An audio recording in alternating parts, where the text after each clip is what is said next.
कर्माबाई के पिता कुछ दिनों के लिए तीर्थयात्रा पर चले गए। तीर्थयात्रा पर जाने से पहले पिता जीवनराम डूडी ने कर्माबाई को भगवान की पूजा विधि समझाई और कहा कि भगवान को भोग लगाकर ही भोजन ग्रहण करना और घर का ध्यान रखना। इस प्रकार भगवान की पूजा और घर की देखरेख का काम कर्माबाई को सौंपकर उनके पिता कुछ दिनों के लिए तीर्थयात्रा चले गए।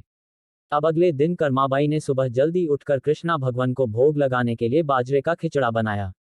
कर्माबाई ने खिचड़े को थाली में डाला, उसमें घी और गुड़ मिलाया और कृष्ण भगवान को भोग लगाने के लिए खिचड़े की थाली भगवान के सामने रख दी और उनसे कहा, हे भगवान, आपको जब भी भूख लगे तब आप खिचड़ा खा लेना, मैं तब तक घर का दूसरा काम कर लेती हूँ। यह कहकर वह अपने काम में लग गई। कुछ देर बाद उसने आकर देखा कि थाली तो वैसी की वैसी राखी है, भगवान ने तो भोग लगाया ही नहीं।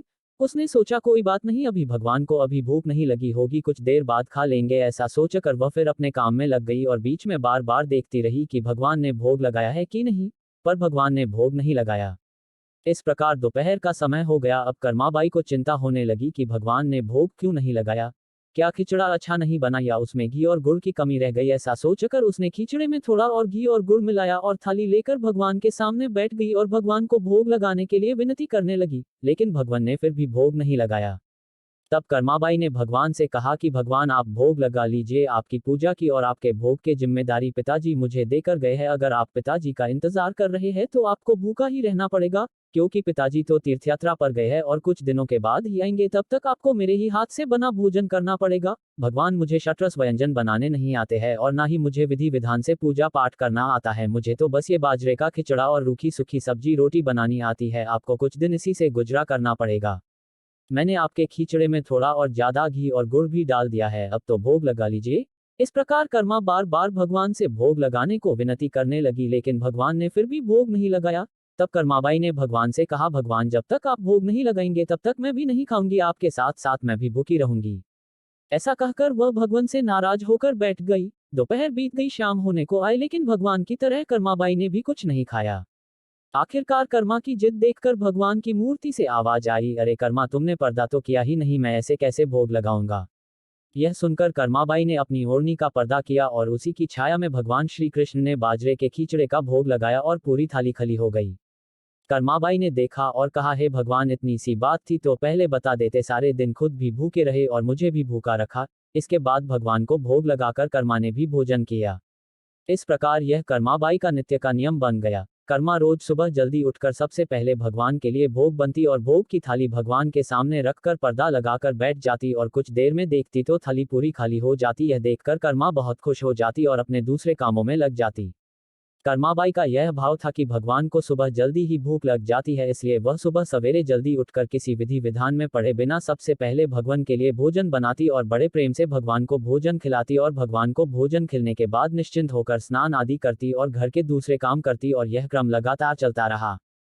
कुछ दिनों के बाद कर्माबाई के पिता तीर्थयात्रा करके घर लौट आए। पिता के आने पर कर्मा ने उन्हें बताया कि पहले दिन जब उसने ने भगवान कृष्ण को भोग लगाया तो कैसे भगवान ने सारे दिन नखरे किए और शाम को जाकर खिचड़ा खाया, और अब तो भगवान कृष्ण सुबह जल्दी भोग लगते ही पूरी थाली साफ कर देते हैं।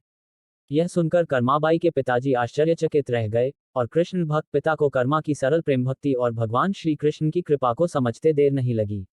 कर्मा के पिताजी से सोचा, जिस भगवान को प्राप्त करने वो तीर्थ यात्रा करने गए थे वो भगवान उनके घर में ही विराजमान है और उनकी पुत्री के हाथों से रोज भोग लगाते हैं। मन में ऐसा सोचकर वे कर्माबाई को अपनी पुत्री के रूप में प्राप्त करके अपने आप को धन्य समझने लगे और उन्होंने कर्माबाई से कहा कि पुत्री, आज से तुम ही भगवान की सेवा करना और रोज भगवान को अपने हाथों से भोग लगाना।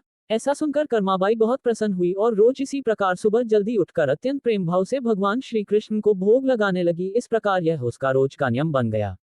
कुछ वर्ष बाद कर्माबाई के पिताजी देवलोक गमन कर गए। अब कर्मा अकेली रह गई, इसलिए कर्मा का घर में मन नहीं लगता था, इसलिए कर्मा घर से भगवान श्री कृष्ण की मूर्ति लेकर अपने गांव कालवा को छोड़कर तीर्थ यात्रा पर निकल गई। भारत में अलग अलग तीर्थों के दर्शन करते करते कर्माबाई उड़ीसा के जगन्नाथपुरी पहुंच गई तथा जगन्नाथपुरी में ही कर्मा ने निवास करने का निश्चय किया। जगन्नाथपुरी में ही कर्मा ने एक छोटी सी कुटिया बना ली और उसमें निवास करने लगी। अब कर्मा रोज अपने नियम के अनुसार सुबह सवेरे जल्दी उठकर भगवान श्री कृष्ण के लिए बड़े प्रेम से खिचड़ा बनती और भगवान को थाली में भोग लगाती। कुछ देर में भगवान खिचड़ा खा लेते और थाली साफ हो जाती और इसके बाद कर्मा अपने स्नान ध्यान आदि नित्य कर्मों में लग जाती और इसी प्रकार यह क्रम निरंतर चलता रहा। एक दिन कर्माबाई के भगवान श्री कृष्ण को भोग लगाने के बाद एक छोटा सा बालक उनके पास आया और उनसे बोला, माँ, कुछ खाने को है, बड़ी भूख लगी है। कर्माबाई ने कहा, हाँ बेटा, मैंने अभी अभी खिचड़ा बनाया है, आजा बैठ जा, तू भी खिचड़ा खा ले। यह कहकर कर्माबाई ने बड़े प्यार से बालक को खिचड़ा परोसा और बालक ने भी बड़े ही चाव से खिचड़ा खाया। उस बालक के रूप के स्वयं भगवान जगन्नाथ कर्माबाई के हाथ से बना खिचड़ा खाने साक्षात पधारे थे। बालक ने जल्दी से खिचड़ा खा लिया और उनसे कहा, माँ खिचड़ा बहुत अच्छा बना है, मैं कल भी खिचड़ा खाने आ जाऊं। कर्माबाई ने कहा, कल क्या बेटा, मैं तेरे लिए रोज खिचड़ा बनाकर रखूंगी, तू रोज खिचड़ा खाने आ जाया कर। बालक ने कहा, ठीक है माँ, मैं रोज खिचड़ा खाने आऊंगा। यह कहकर बालक चला गया। अगले दिन से बालक रोज सुबह सवेरे कर्माबाई के पास खिचड़ा खाने आने लगा। कर्माबाई भी रोज अपने नियम से सुबह सवेरे जल्दी उठकर भगवान श्री कृष्ण के लिए खिचड़ा बनती और भगवान के सामने थाली रखती, फिर भगवान खिचड़े का भोग लगाते और उसके कुछ ही देर बाद वो बालक आ जाता। फिर कर्माबाई उसे भी बड़े प्रेम से खिचड़ा खिलाती और उसके बाद अपने स्नान ध्यान आदि दैनिक कार्यों में लग जाती और यह क्रम इसी प्रकार चलता रहा। एक दिन कर्माबाई की कुटिया के पास एक साधु आया। बातों ही बातों में उसे पता चला कि कर्माबाई बिना स्नान ध्यान किए, बिना चौका बर्तन किए भगवान श्री कृष्ण के लिए खिचड़ा बनती है और भोग लगाती है। उसने कर्माबाई से कहा, स्नान किए बिना भगवान की पूजा करने और भोग लगाने से पाप लगता है। इसलिए उसने कर्माबाई को स्नान करके पूरे विधि विधान से पूजा करके भोग लगाने को कहा।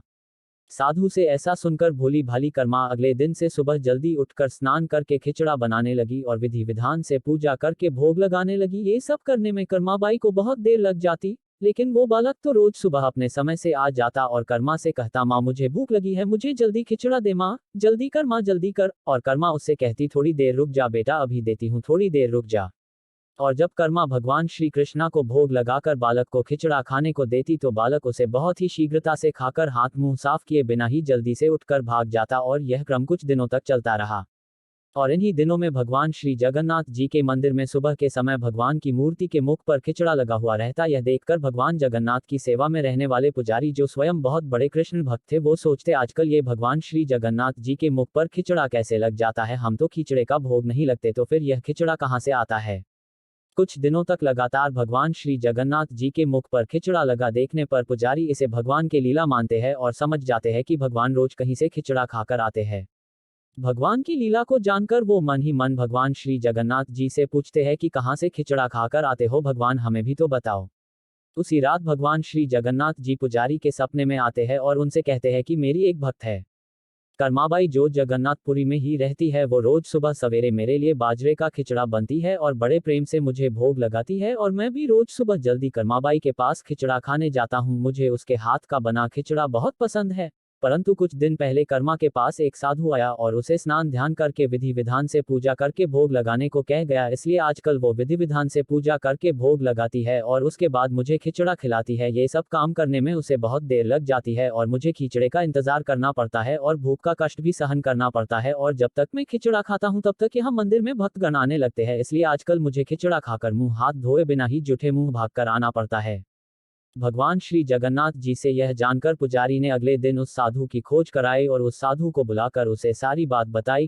पुजारी से यह सब जानकर वह साधु घबराया हुआ कर्माबाई के पास पहुंचा और उनसे कहा कि आप पहले की तरह ही सुबह जल्दी ही भगवान को खिचड़े का भोग लगाया करें, आपके लिए किसी नियम या विधि विधान से पूजा करने की आवश्यकता नहीं है।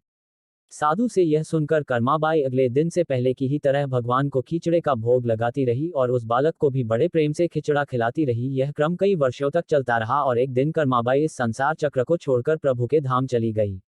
उस दिन जगन्नाथपुरी के मंदिर में भगवान श्री जगन्नाथ जी के श्री विग्रह के नयनों से अश्रु निकल रहे थे। यह देखकर मंदिर के सभी पुजारी और जगन्नाथपुरी के राजा भी मंदिर में उपस्थित हो गए और प्रभु से विनती करने लगे कि हे प्रभु, क्या हमसे कोई भूल या अपराध हुआ है जिसके कारण जगत के पालनहार की आंखों से आंसू निकल रहे हैं।